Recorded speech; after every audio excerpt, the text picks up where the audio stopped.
হায়দ্রাবাদে আসার পরে ছোটবেলার পুরনো স্মৃতি যেন ফিরে পেলাম। ছোটবেলায় এই মেহেন্দি গাছের পাতা বেটে অনেকবার হাতে লাগিয়েছি, বাট বড় হওয়ার পরে এই গাছটা কিন্তু সেরকম আর দেখতেই পাইনি। কিন্তু হায়দ্রাবাদে এসে দেখেছি এই গাছটা কিন্তু অনেক ফ্ল্যাটের সামনে রয়েছে।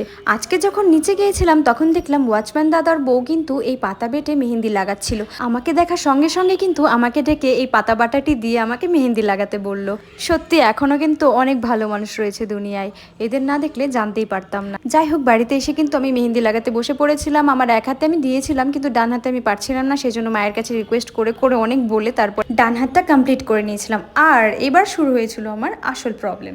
যেহেতু আমার দুটো হাতে আটকা, তো আমি ফোন ইউজ করতে পারছিলাম না, আর আমি বুঝতে পারছিলাম না এতটা সময় আমি কিভাবে কাটাবো। অনেক কিছু করে কিছুই হলো না। তারপরে আমি ডিসাইড করলাম একটা ওয়েব সিরিজ দেখে নিই, কিন্তু আমার ধৈর্য শক্তি এতটাই কম, আমি আর সহ্য করতে পারছিলাম না। তাড়াতাড়ি করে আমি ধুয়ে নিলাম যে এতে হলে হবে, না হলে না হবে। বাট এত সুন্দর কালার এসেছিল এইটুকু সময়ের মধ্যে। সত্যি ন্যাচারাল জিনিস সবসময় খাঁটি হয়। তো ভিডিওটা এই পর্যন্তই, বাই।